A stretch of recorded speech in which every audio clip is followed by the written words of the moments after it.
Good evening and welcome to the conversation here on ETV Ghana. My name is Ohene Bam Pobrinya. Here, of course, on this show, we get to talk to people, have conversations with sports personalities who have played the sport, lived the sport, managed the sport one way or the other. Here, we get to look at many sides of the athletes or the administrator you do not know. Of course, they've got many sides. Their favorite food, music, and how they enjoy doing what they do on and off the field of play. Let's go for a quick break. When I come back, I'll introduce my guest here on the show for you. You'll love her. You do. Because she's got many sides to her. We'll explore all these sides here on the conversation. We'll go for a quick break. We'll be back with more here on the show. Welcome back from the break. And of course, I'm in conversation with Benedicta Bonsu. We know her as Benny Bonsu. She's got many sides. And I get to talk to her and also get to know the many sides of her. She's an amazing woman doing amazing things, raising the flag of Ghana high everywhere she goes. She now manages or directs daily content on the Oylmpic channel, something we are very proud of. She's been involved in basketball on the continent, also elsewhere in the UK. She's done a lot of work in the UK as well. So I won't tell you all because we've got time to talk about her and the things she's done for herself and for Mother Ghana. But welcome to the show. Thank you. Thank you for having me. And welcome to Ghana. Oh, it's good to be home. How is Ghana treating you so far? Very well. I slept well my first night. I've eaten a lot of food so far. I'm looking forward to eating more. So it's good to be back. Favorite Ghanaian food? Banku and okro with the big snails and kiro. All of it. That's my daughter's favorite food though. Sir. Especially with the willy. Really? Plus, but I must say, I also am a big fan of fufu and light soup. That's my favorite. Fufu and goat meat. But do you miss it when you are out of the country? Because you don't come here often. You are always out there. Do you miss local dishes, local foods? I do. Before I joined the International Olympic Committee, I was back home at least 3 times a year. But since I joined 3 years ago, I've been back twice, which is not good enough. But also where I live now in Madrid and between Madrid and Lausanne, there isn't many Ghanaian food. So when I can, I run back home to London to eat at home. But yes, I do miss it when I'm not home. So tell us about your childhood in Ghana, in the UK, and the transition moving from Ghana, food, weather, and growing up in Tottenham, completely different weather, different culture, different environment. How was it for you? Interesting. Some would say I'm a traveler. I said to you earlier, I was born in Offenso, St. Patrick's Hospital. I grew up in Offenso. I moved to Accra very young. I left Accra when I was 11 to London, to Tottenham, where I grew up. Most of my teen years was in Tottenham, going to a Catholic school, St. Thomas More. Went to university in London, then traveled to the States, studied and did exchange programs in the States. Lived in the UK for majority of my life. And now I'm living in Madrid, between Madrid and Switzerland. But growing up in Ghana was very, I enjoyed it. I went to university primary when I was younger. Oh, okay. Yeah, I went to university primary when I was younger. My mum was a midwife. My dad was a lecturer at Achimota School. Oh, okay. But my mum left and went to the UK when I was very young and left me here. So I grew up with my uncle, Bishop Bonsu of Mampong.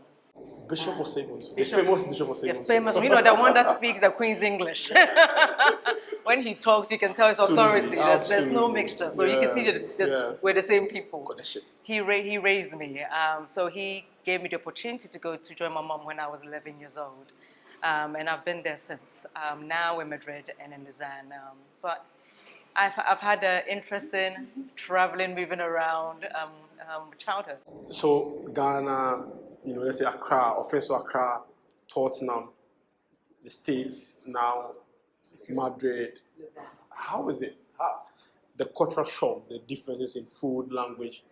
Are you enjoying it? If you're like me, it's a bit of a shock, but for you, are you enjoying it? I enjoy learning about the different cultures. I enjoy learning the different languages because with what I do, you need to be able to speak different languages. Definitely French, definitely Spanish. Next biggest language is Mandarin. That one I haven't started yet.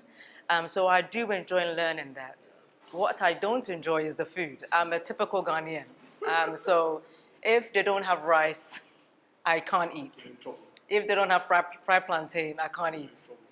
So when I travel, which I do a lot with my job, I have to pack Ghanaian food in my luggage. Just Black in case. pepper, shito. Shito is a lifesaver. Shito, plantain chips, Ghana bread, Cerelac that we talked about, Gary.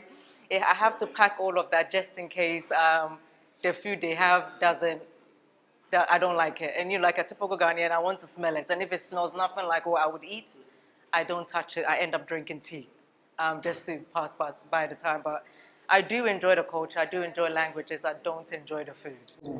We all don't. But how is it growing up with two brothers and being the only girl in there? How was it? Did they pamper you? How was growing up with all of them around and also being the brother of a famous NBA player? Pops. I mean, I have a younger sister, Angela Bonsu. She's an established artist. So growing up with her and them I had a great childhood. Having a younger brother, like I said, the one that just passed away last year, Benson, it was great because he didn't treat me as a woman or a girl. He just saw me as just a human. For me, it was great because he loved sports as much as I loved sports. So we learned from each other. Angela doesn't like sports at all. So she's the odd one out. Oh, no, she likes reality TV. She likes all the other stuff that I have no interest in. But growing up with Pops as well, having the opportunity for him to go and play abroad and now he's the GM of the New York Knicks G League team. It's amazing because you have a group of people that have the same interests but also the same vision in growing sports globally. So for me, it wasn't easy growing up in Tottenham. If you've been to the UK before, Tottenham is not a posh area. You would call it a second Accra because we have a lot of Ghanaians there. But it had a real community feel where if I was on the street behaving badly, before I get home, my mom would already heard what has happened. That's the kind of community we grew up in. But also growing up in a community like that, it allows you to see what you need to achieve to make things better for others around you. Sure. And talking about Tottenham being the second Accra, did it feel like you're in Ghana? Where in Ghana, for instance, there's the church, there's parties where the community comes together. Is it the same where you grew up? Yeah, it was the same. I mean, when I got to London, my first year I didn't go to school. I didn't have paperwork. So I stayed home to learn English as well on TV. But in order for you to be accepted into a secondary school in the UK or in that area, you had to prove that you went to the Catholic Church. So your teachers will go to the church to vet it. So they have to sign it. But also the school I went to, you had to take an exam to get in. St. Thomas More I went to had 3 communities. Ghanaian community, a lot of the Ghanaian children that went to that school came from Broadwater Farm in Tottenham.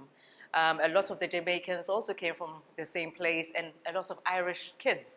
So when I was there, that was the group that were there. And it was very community orientated. If we're doing sports, our family is there. And if they can't be there, our Irish parents will look after us. So it was very much a feel of Ghana where Saturday and Sunday is somebody's birthday, some auntie, and everybody's your auntie and uncle, we're all going.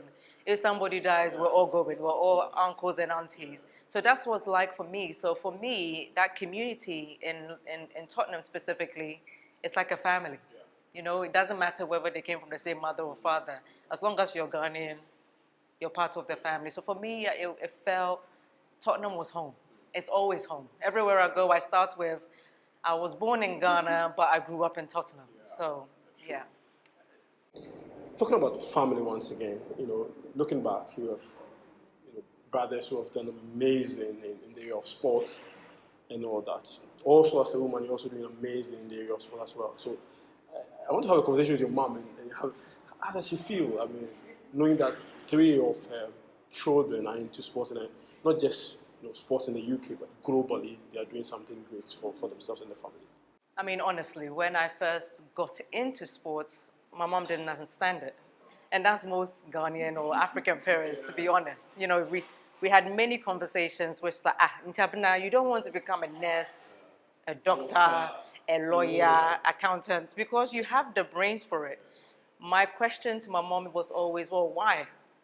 Like, you were a nurse, were you happy? You know? She's like, hey, when you get to my age, you understand. But she never really understood it. But she also understood that when I first got to the UK, along with my younger sister, because I went first and then my younger sister joined, when she was working 3 or 4 jobs, the only thing that kept us safe was sports. So we would be in training the whole entire time. We'd be home at 9 o'clock when she was coming home. So she understood why sports was important for us. But also she had seen, I mean, my actual first profession wasn't in sports. I was actually a teacher. So I actually followed my father's footsteps. I became a teacher, I qualified as a head teacher. And when I realized that actually sports has always been a part of me, but to leave education, I want to leave at the highest level. I can't just leave as just a teacher. I have to become a head teacher just in case one day I want to go back to it. So I qualified as a head teacher and then I left to do the sports full time. But when my mom could then see my growth, so at first I was writing. So I was a journalist. I wrote. I wasn't on TV. I wrote and I was on radio and BBC. And then she started hearing it, so then she would call her friends and say, hey, Ntiabuna was on BBC radio, did you hear it? She was my PR manager without knowing. And then gradually, doing on TV with the NBA in the UK, then NBA Africa, and then I was global. Then she could see it, that it pays for my house, pays for the car that I have, it pays for her mortgage. She can now retire. Retire and have some rest. Then she got happy with it. So now, she's more telling her Ghanaian, friends and family said, if your daughter wants to do sports, just let her do sports because look at what Abner is doing. And nobody had planned for it. Nobody in my family at my mom's level ever did sports. So that should be amazing. But also, your brother, Pops got into the NBA, famous. How did that also influence you, growing up in the career choices you made? I mean, it's always amazing to see a member of your family get to that level. Playing at the NBA, people forget. It's only a few people that actually get selected and make it. Not everybody makes it. And Pops did that. He played in the NBA, went on to play in the EuroLeague, and then became a GM. It did influence me because actually when he first went into the NBA, I started doing a bit of his PR for him. That's how I even got involved in it. So I am inspired by him. I'm inspired by his journey. But I guess for me, to see somebody that's also come from the same area as you, make it, almost makes your dream real, that you can achieve it as well. So you see God through him. You see, if he's done it, I can also do this. I mean, I don't want to play basketball, but on the business side, I can do the equivalent in the business side. You lost your brother also somewhere in August last year. Yeah. How did the family take it? Did it come as a big, setback for the family? I know how families deal with grief and how sometimes has the tendency of even, splitting families. But how did you guys deal with the loss of your brother? It was hard. I mean, Benson was 33. And, we found out about him being sick randomly. He had come to Madrid and he was sat up. It was about 3 a.m. in the morning. I could hear noises. So I went into the living room. I said, what's wrong? He said, I can't sleep. So we went for a jog. We came back, did yoga, and he was still wide awake. He wasn't feeling well. We went to the hospital the following morning. The doctor called me aside and said, you need to fly your brother home. Because he's not a resident in Spain, we can't deal with it, but I advise you fly him home. We went back to the UK when we realized that he had colon cancer. We got a second opinion, and it happened really quick. They diagnosed him with stage 4, had a surgery, and then he was in and out of hospital for the 2 years. But we also knew that with a colon cancer at stage 4, it's already too late to do anything about it. So the doctors at that time advised him, whatever you've always wanted to do, this is the right time to do it. So we spent the last 2.5 years doing everything Benson wanted to do. Now, Benson, living the dream before he goes living a home. dream, because I want people to understand that Benson at 33 had already achieved so much. He was a music producer when he was younger, one of the best you've ever seen out of Tottenham. He became the director of marketing for the Fiat Group. The Fiat Group responsible for the Fiat 500, Jeep, Chrysler, Ferrari. They own that group. He was responsible for the marketing and promotion of all those car brands. And he was under 33 at that time. Did that, yeah. Then he became the lead for sports partnerships for Twitter, when Twitter was normal with Elon Musk. When Twitter was Twitter. And he led, the push for athletes being verified, safety on that platform when it comes to athletes. So working with players in the Premier League, in the NBA, rugby, all across the board. And he had done that before he was 33. That's just a few of the things he's done. So for the last 2 years, it was about, one, reflecting on what he's achieved and celebrating that, but also looking ahead and kind of, what do I do when you're gone? Benson was my best friend. He was my right-hand man. Nothing moved. So you were closer to him than you were closer to Pops? Me and Benson are like twins. Inseparable. Yeah. You cannot ever see me without him. You see me at an award, you know he's coming. You see me at an NBA game, he's somewhere. Everywhere I went, Benson is there. So the last 6 months of his life, it was all about really just reflecting, celebrating, but also talking about how I deal with the grief of losing him when he's gone. And I guess for us, in doing the counseling, having conversations, real conversations, not telling me what I want to hear, but what it was like. In very honest conversation. Exactly, what he wants when he's gone. So one of the things was like, I want you to talk about colon cancer, because colon cancer kills 1 in 3 men, black men. That's a huge number. We didn't know that until he got sick. For many years, so is that like one of you? One of us. Exactly. This is not good. This is not good stats. So he wanted me to talk about it and really encourage black men to check themselves, because he didn't know. He found out by accident. Too late, yeah. Exactly. But also he cared about the growth of sport in Africa. How do we build infrastructures to really help Africa move forward when it comes to sports development? And then also he cared about his family. He cared about his mom, he cared about his dad, he cared about his siblings, he cared about his friends. Celebrate me when I'm gone. And he always said, I don't want you to be sad. Wow. That's really a profound one. How do I lose a brother and not be sad? It's hard. I mean, we had this conversation before that in the moment of knowing I'm going to lose my brother, it wasn't about how I felt. It was about how he was feeling, because it can't be easy in knowing that you're not going to be here for long. So I don't want to take away the attention from him and make it about how sad I felt. In the last 3 days before he passed, Benny, I want to go for a walk. And he just wanted to just remind me that just because I'm gone, it doesn't mean I'm gone. I'm actually still around. I don't want other people thinking they're your best friends. It's not going to happen. And for him to keep on reminding me, I don't want you to cry. I want you to celebrate us. Because everything we wrote down that we were going to achieve, we've already done it. We've done it. Like, what are you sad about? 33. 33. We've done everything we said we were going to do. Now, what I need you to do is focus on how we build African sports. Focus on how we bring people together and save people from things like colon cancer, make it normal for people to talk about colon cancer. So for me, the grief is now, I walk in the house and it's quiet. And you miss him. And you're like, where's Benson? If he was here. So I can scream and turn the music down. Why you got so much of your boys here? Tell them to go home. I miss that. But also grief is randomly, I'll be in a meeting and they'll say something that I know Benson would have had an opinion on, and I'm crying. And you're just like, oh, Charlie. Let me, what is going on? But I embrace both. I have days where I look at pictures or see things and I smile because I know it's him. And there are days where I'm sad because I can't pick up the phone and call him and tell him that you never guess what this person did. And he can give me advice or he will join in with the insults. He's not here. So I take both of it and I'm grateful for both of it. And the last few years before you left, you guys had fun. Went to Rwanda. Went to Rwanda, we were in the States, we came to Ghana because he loves Ghana mango. Don't ask me why.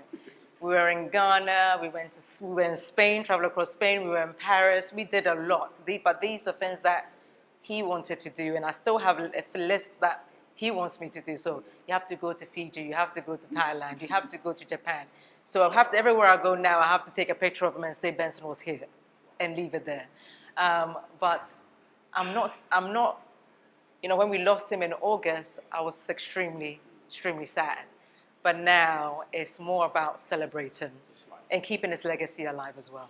Well, celebrating people, of course. On this show, I'll celebrate Benny Bonsu. It's her legacy and what she's done for Mother Ghana and herself and the family. We'll go for a break. We're back with more here on the show. You're welcome back from the break. This is the conversation. And I am in a conversation with Benny Bonsu. And we are doing a lot more about her life, career, what she's done so far, and what is to come. I can promise you, amazing 1 year to come, and the work she's doing with the Oylmpic channel to blow your mind. We'll get to that conversation in a bit, but welcome back again from the break. We're talking about family. Now let's look at your professional life and the things you've done, for instance. How did you get into NBA Africa, even though you've done a lot of work in the NBA in the UK and the US? I've always been in sports. I always tell people, sports taught me how to speak English. Yes, I stayed at home in my first year in the UK to learn it off the TV. But from the age of 11, when I arrived in the UK, my mum threw me in sports, firstly, just to keep me busy while she's working. She didn't know that this is what's going to be my career path in future. How I got involved in basketball is that at the age of 16, I was already writing because I was passionate about sports in general. But also I was an athlete growing up, doing athletics, field hockey, women's football. I did all of it. But I mostly enjoyed watching basketball and writing about basketball. But at the age of 18, I realized that America, basketball is so huge. So my voice will never be big in it. But what will make me a niche journalist is for me to focus on the African athletes. And their stories. And their stories and how they made it. And I was particularly interested in Serge Ibaka, who was a war child from the Congo. How does a war child from the Congo end up in the NBA? How does Bismack Bayombo, who's also from Congo, get there? How did Dikembe get there? I'm interested in that. So I started writing about that, but most importantly, started talking about it. I was also very active within the community in Tottenham and with the government in regards to what they were doing for young people in the community. So whether it's facilities, whether it's programs, why are they not implementing it? So you will find me at the town hall arguing with the MPs. But also in the evening, you will see me on radio discussing why basketball is important in the community. So I did this for years. When the NBA then came to the UK, they called me and said, we need you to help us set up office here. So we did that, but also we built the brand of NBA UK, which became successful because they started doing the NBA games in the UK. I then went on, these times I was still teaching. So I was doing basically 2 jobs. I'll teach, and in the evening I'll go off and do my sports. I then had the opportunity of being seconded to join the Olympics in London because we had got the bid to host the London 2012 Olympics. So I joined the organizing committee as the sports policies and operations manager. And my job was to make sure our teams do not spend or go over our budget and think of ways where we can make more money, but also implement the policies within the organization so people don't break it, right? So if you break a rule... So more of quality control. Basically, control the people. Yeah. So I did that for 5 years, and then towards the end of that, my boss, Debbie Jevons at the time, because you have a role, your full-time role, but when it comes a year to games time, your role changes, and you go to your game time role. And she said, Benny, you're the only person here that knows anything about basketball at a higher level. You need to be the basketball producer. For TV. For TV. And I said, but I'm policies and policy. He's like, no, you're going to learn this, but you have the knowledge, we just need to do the production part. University, I studied media and advertising, so I had a fair idea of what it was. She sent me off to the BBC. I did my placement, I came back, I was ready. And then she said, actually, no, I want you to be the presenter. I said... From producing to presenting. Because the London 2012 Olympics got their bid based on diversity. I wasn't comfortable with that. And there's a whole thing They that came were with it. using you and your color to tell a story. Exactly. So I said, no, I'm good with the producing. So I produced London 2012 Olympics basketball, Olympics and Paralympics, women and men. So when I finished, I actually came back to Ghana. So that was the first time I'd been to Ghana since I left at the age in 92. So when I came back, I actually came back as a holiday. I came back for a month. But a friend of mine who worked at Viasat, who was the CEO of Viasat at the time, was like, oh, come and see what we're doing in Ghana. It's really interesting. And I visited the Viasat studios in Laboni at the time. And I was just looking around. She said, no, we need a new head of production. I said, no, I don't want it. She's like, you'd be great. We need your kind of personality and your strictness. They also had a lot of sports content coming through. At that time. So a holiday that was supposed to be 1 month ended up being here for 3 years, being at Viasat and changed. And if you saw at that time, there was more sports content coming. So we had a one show, we had Boys, we had all the stuff on there. Yao was there at that time as well. And I did that for 3 years. Then the NBA came to Ghana. The former NBA Africa president, Amadou Galofao. And he came to Ghana with a vision and said, Benny, we're going to do an NBA Africa. And I remember sitting there laughing. I said, how? How are we going to do this? We have like 4 people in the NBA. How is this going to happen? And he said, oh, Benny, we're going to build it. We're going to do games in South Africa. We're going to build a big brand. And no word of a lie, I laughed at him. I said, he thought it wasn't possible. I said, what are you talking about? He goes, and I need you to leave Ghana to help me do this. And, you know, even though I was laughing, I said, Charlie, let me go and support. So after 3 years, I actually left. I went back to the UK. I didn't actually leave to go and do that. I left and ended up presenting for Sky Sports for their first Premier League show, Raise Your Game, which went global, whilst also supporting Amadou to build it. So with that strategic plan, we started bringing NBA players to Ghana. So that's when we started seeing the Chris Bosches and Serges and Gojid were all coming to Ghana. So the idea of building a big brand actually started in Laboni, right here in Accra. And that's how we did it. We did the NBA. That's how I got really involved. That's when I started going hard. But then also, it was having that conversation with then the commissioner, David Stern. I said, David, you can see there's talent in Africa. Everybody can see that. When are you going to invest big in Africa? And then I made it my mission that every big event that NBA did, I would turn up. And my question would always be, when is Africa's turn? When is it? When is it? When is it?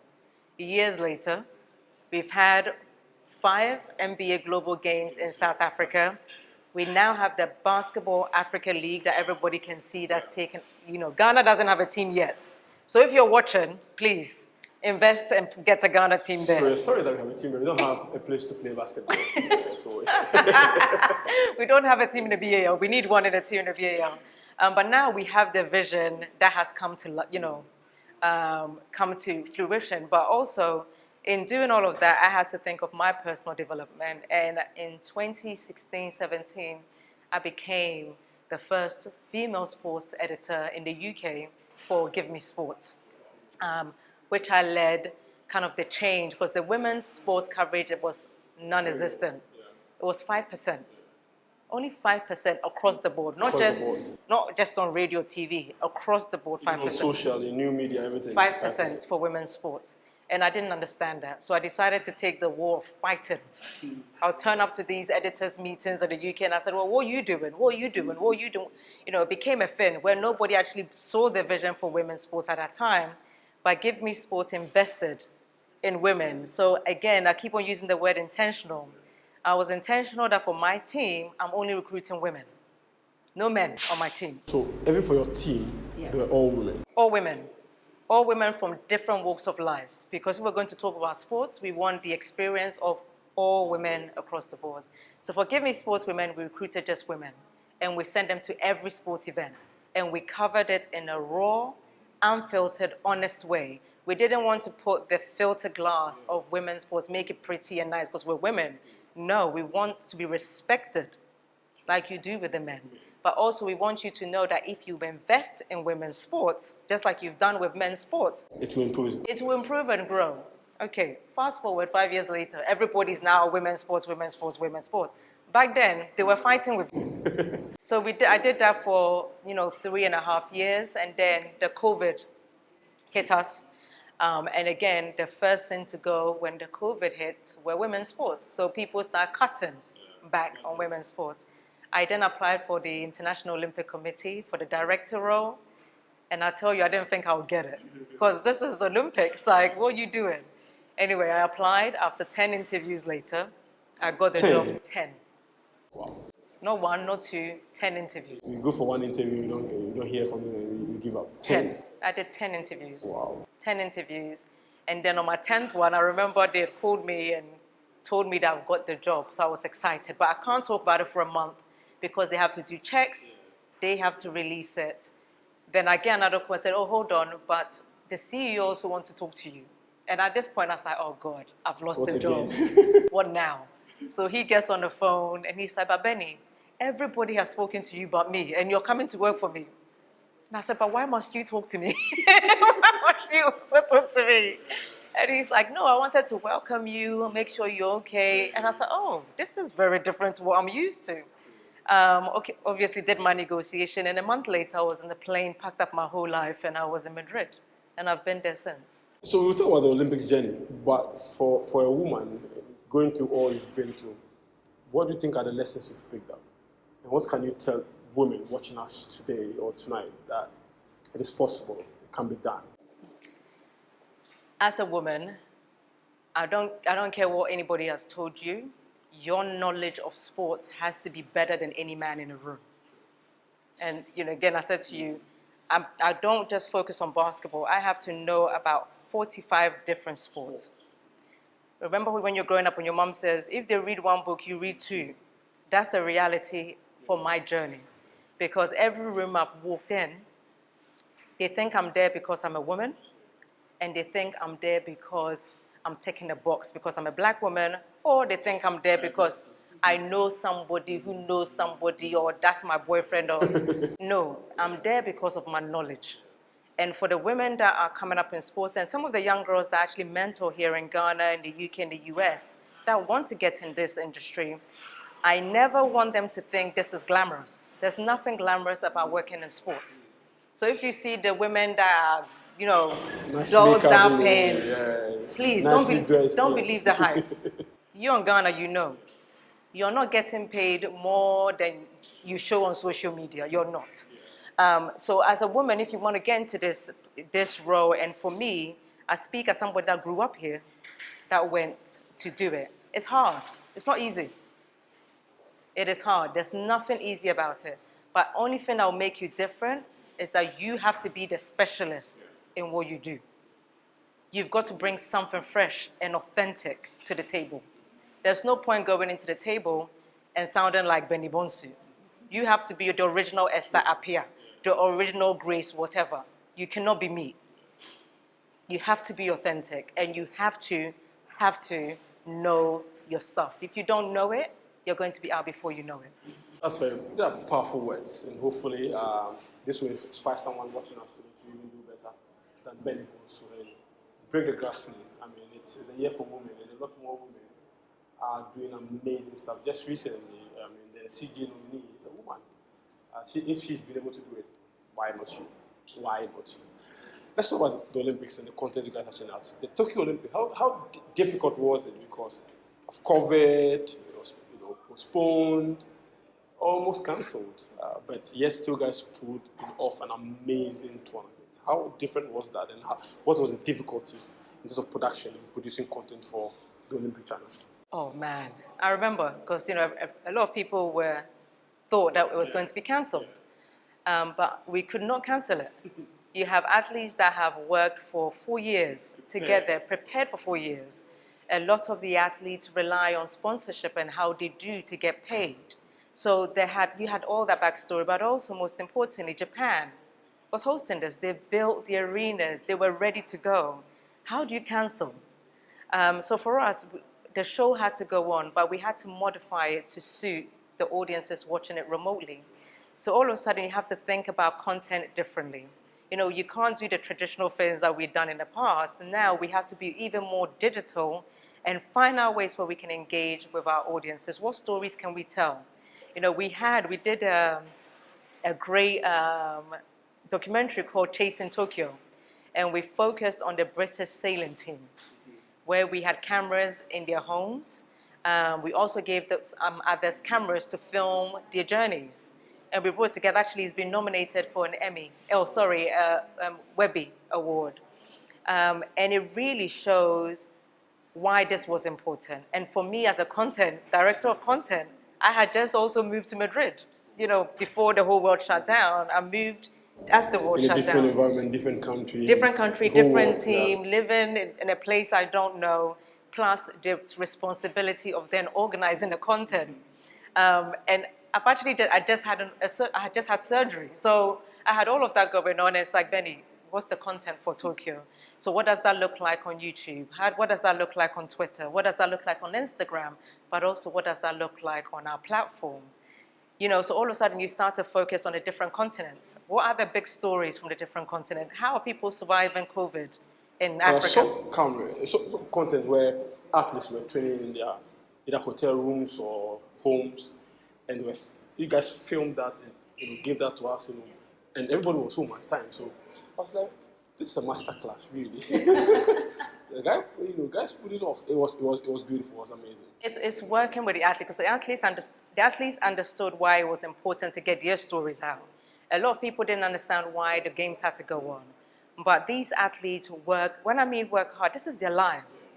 Some of these athletes have sunk their life savings into preparing for the... This is their lives. If they go and do and I've said this to you before, it's not about the winning for some of these athletes. It's about just getting to the Olympics. People forget you have 100,000 athletes that are competing for just 10,500 spots.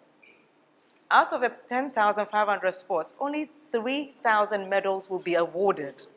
Yeah, that's massive. That's really massive. That's it. Yeah. So for them, I just want to be an Olympian. To make it there as an Olympian, nobody is ever going to take the title Olympian from you for the rest of your life. You are an Olympian. Whether you win or don't win, you're an Olympian. But also for us, we have to tell the human story. And I always say to people, the reason why the Olympics or the Olympics.com Olympics channel is successful, we're not focused on the clickbait stories. We don't care for it. We don't write and do documentaries about what the athlete's doing in a nightclub or when they're not training. We only care about the athlete's human story, their journey. Where did you grow up? Why did you decide to do sports? Why is the Olympics important to you? Why did you choose to play tennis or basketball or hockey or whatever? What is it about that sport that changed your life? How did it change your community? That's the stories we tell. I don't know if you had the opportunity to watch The Redeem Team. That's one of our first films that we did with Netflix. That film has been nominated for 2 Emmys. So hopefully, fingers crossed, end of May we win these Emmys. And it was about the American team. They always go to the Olympics. They're always expected to win. Then they went. They played in Barcelona and lost. And then all of a sudden, you had a younger generation that then been put together to go and redeem the team that lost in Barcelona. And as the Olympics, we had all this archive footage. How can we make this story interesting? So we did this Redeem Team documentary. And you sit there and you're watching and you're just like, man, these athletes are incredible. Whether they win or not, they're incredible humans. Why can't we tell that story? And that's what we're focused about. And I guess for us, ahead of Tokyo, is focusing on the human story. How did you survive the coronavirus to make it to Tokyo to compete? Then people forgetting, after Tokyo, we had Beijing straight away. So we went from summer games to winter games in Beijing. Even just to get to Beijing is a story in itself, because you're taking about 3 flights to get there. When you get 3 flights to get there, you take the test, and then you're locked up for another 2 weeks just to make sure you're not sick. And then you're competing in a closed environment. It's so high pressured that people forget that. And for us as the Olympics, we had to look at that and make sure that the person at home watching the Olympics and going, man, do you know what Usain Bolt had to do just to get there? Have people think, So if you're sitting at home watching it, you're like, man, I could be an Olympian. It's to inspire a generation. But most importantly, it's to also use the opportunity to educate people about the Olympic values: friendship, respect, excellence. And when we mean excellence, it's not excellence in just winning, excellence in everything you do. So in the spirit of Olympism, that keeps the Olympic frame burning and still going on. It's an amazing journey for a lot more athletes. The fact that they compete at the Olympics alone is enough. If you win a medal, it's even icing on the cake. We'll go for a quick break. We'll be back, and I will continue our conversation with Bonsu. We'll be back after this break. You're welcome back from the break, and this is the conversation here on ETV Ghana. I am in conversation with Bonsu. We've done a lot, basketball, done Olympics in Tokyo, in very strange circumstances. COVID, hit the world, and the world shut down for the first time in many, many years. But still, the Olympics went ahead, and we enjoyed it in our home. So unfortunately, for many journalists, we could not travel and cover that particular Olympics. But of course, still, we did our jobs back home here in Ghana, covering the Ghanaian athletes and also telling their stories as well. But there's a big one coming up next year. That's the Paris Olympics. In Ghana, hopefully, we'll send more athletes there. We would also be there to tell their stories as well. But for people like Bonsu, it's a lot more different experience for them. What's the preparation in a year to the event? What is going on behind the scenes? Because what we get to see is the finished product, the finished production. But for you, the planning, the meetings, the many fighting meetings, content ideas, and all that. Take us through the preparation before next week. Have you got a camera in my office? Are you spying on me?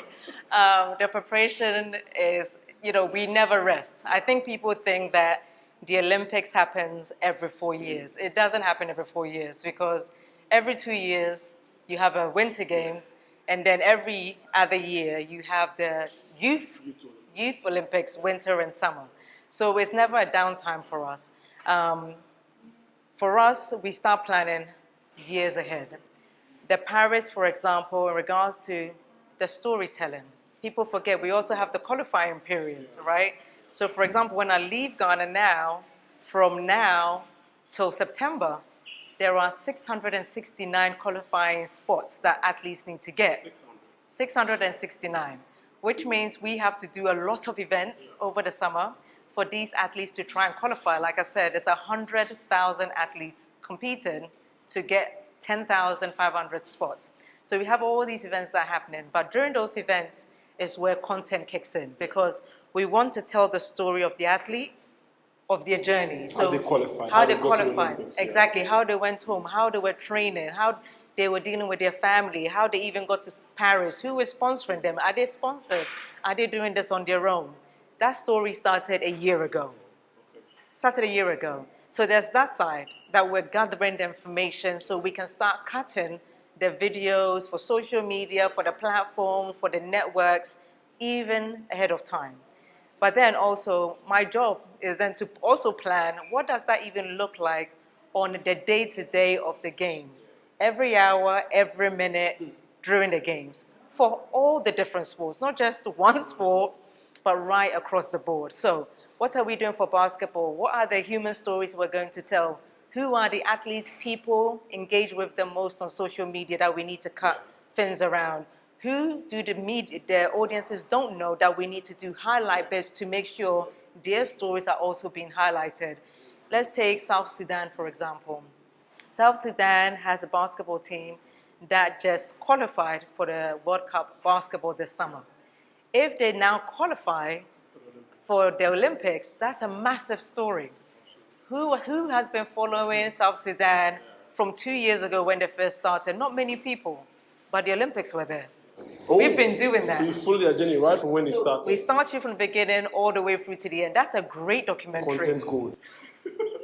Just like what I told you we did with the Redeem team, we have that content right from Barcelona to the present day with the likes of, obviously, Dwayne Wade has retired, but we had that content that allows us to tell incredible stories. So I have kind of, if you come to my office, there's a massive paper that has all the sports, who are the most searched athletes, who are the least searched athletes that we think will do something in Paris. Then we start planning their journey through content. So for me, I don't get rest. I don't get rest because I'm not just covering one country. I'm covering over 210 countries attending the games with all these athletes that will be competing. But also, it's making sure that every continent gets the same highlighted across the board. So Paris is exciting but scary at the same time. Exciting, difficult, but I'm sure she will enjoy it nonetheless. Let's talk about the opening ceremony and how you guys will pull that off. Have you seen it? Yeah, I've seen the designs. It looks daring. Darren. Opening ceremony on the river. It's daring. It'll be the first of its kind. The Olympics opening ceremony is going to be on the River Seine in Paris, where we'll have all the different countries on boats sailing down to go to the Stade de France, where they will go to the stadium and do the I hope official. nobody will be tempted to jump into the river. I hope not. Don't say that, you're giving me stress. But it will be a great, great thing to do, because River Seine, historically in France, I mean, you go to France, you see the Eiffel Tower, you see the River Seine, you put the love lock on the bridge. That's the iconic French thing you do. So for us, it's a great opportunity to really showcase what France and Paris as a city has to offer the world. So in terms of production, when I look at the picture, I'm looking at production. How many camera works? How many producers? This is going to be crazy.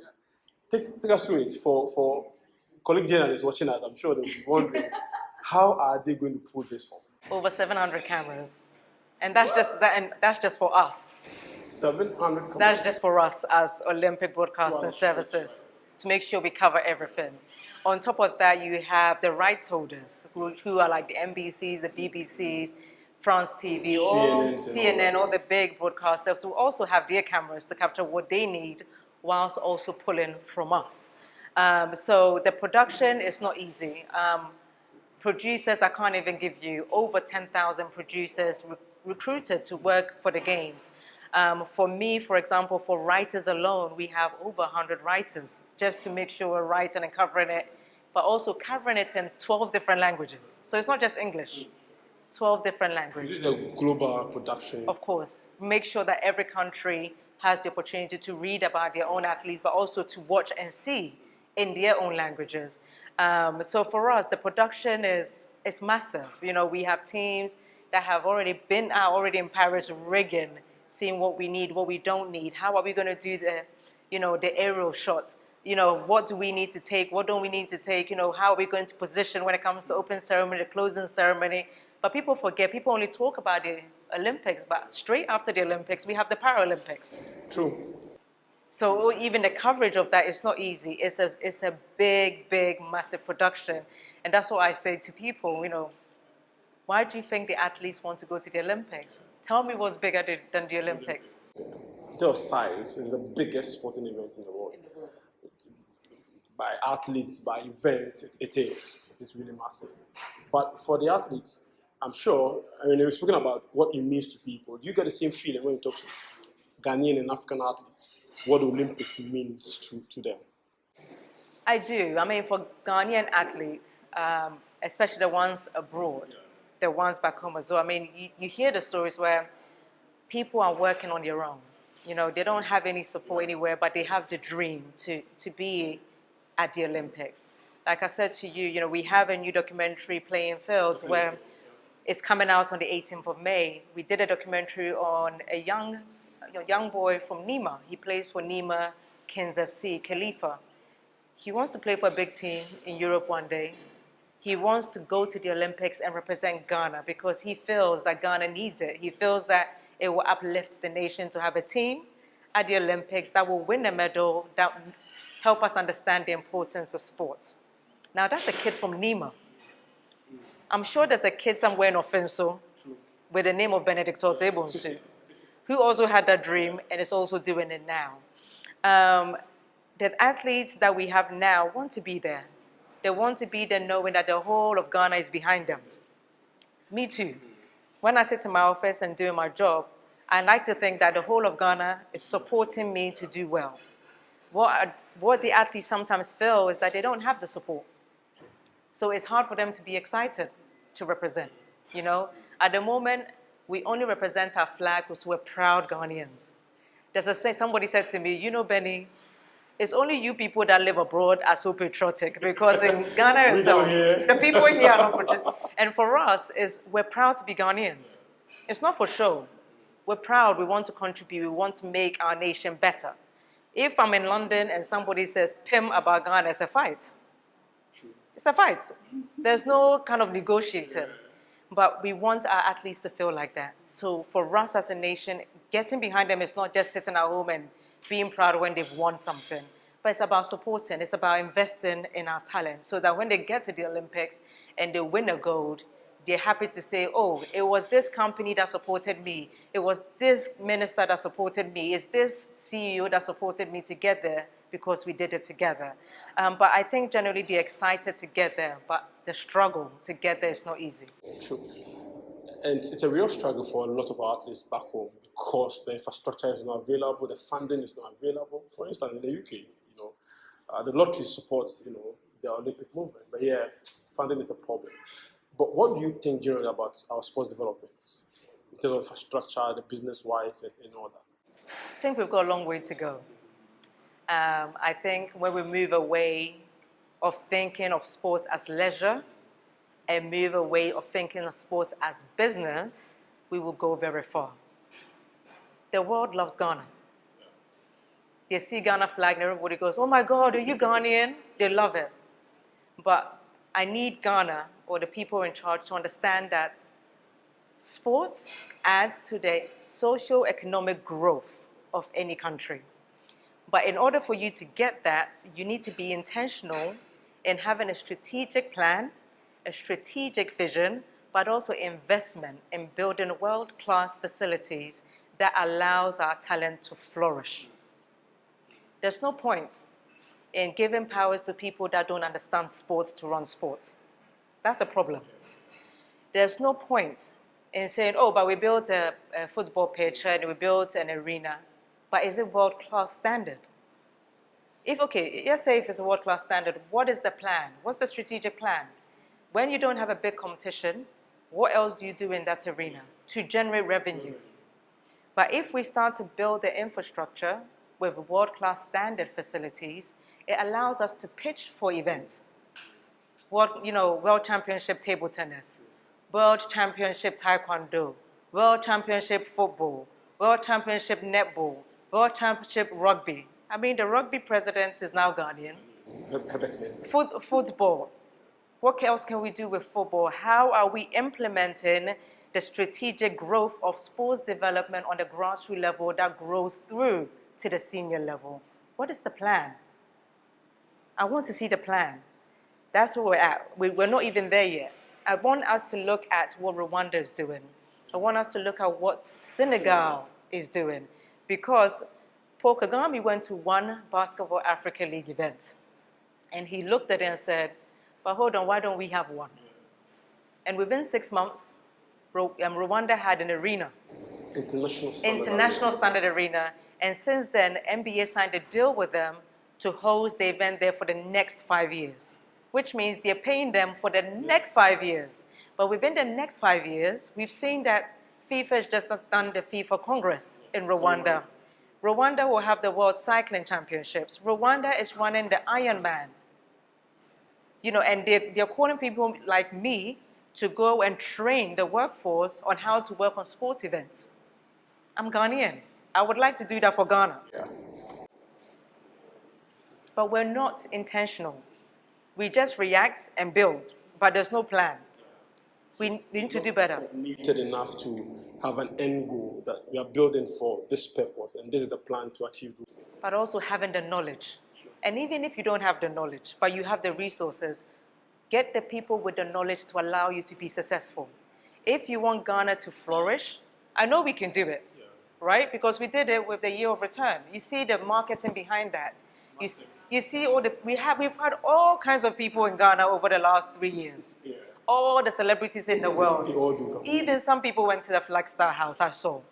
But imagine if you put that same amount of energy and was intentional with sports. Imagine the revenue you're going to generate, not just from the event itself, but from sports tourism. And if you then coordinate it with tourism, as in the Dirty December and the year of return, you're already winning. But we've got to have a long-term vision, not the here and now, I want to be rich now. It's how do I become successful in 5 years? How do I become successful in 10 years? How do I get the world to look at Ghana as a place where we can host international events? Why can't we host the World Cup? Right now, we can't do it. We don't have the infrastructure. Olympics has never been to Africa. Senegal will host the first Youth Olympics in Dakar 2026. Senegal. I would like that to be Ghana. But since Senegal has got it, it's okay.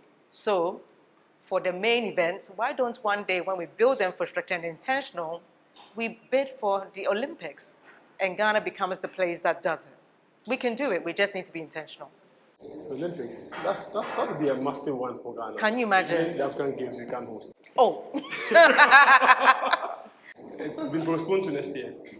So we hope and pray it's not postponed again. But it's been amazing talking to Benny Bonsu. I've enjoyed it immensely. Picked a lot from her. And hopefully she will mentor a lot more people to become even better versions of her. It's been amazing having a conversation with her. Hopefully we get to talk to her again on this show. But for now, that's all we have for you. Thank you very much, Benny Bonsu, for coming. It's been amazing. I've enjoyed myself. Thank you to our guys here at the Accra Sports Stadium who's hosted us. I like the environment. It's a really cool place. Anytime you visit Accra Sports Stadium, please come to, what's the name again? Galete, right? Okay. I think it's French. Yeah. My French is not too good. So we'll see you again next week. Enjoy your week, but of course, keep sports in mind and let's help promote sports and even become better at what we do in sports. My name is Oylmpic. See you again next week. Be good. Be a good neighbor. Ciao.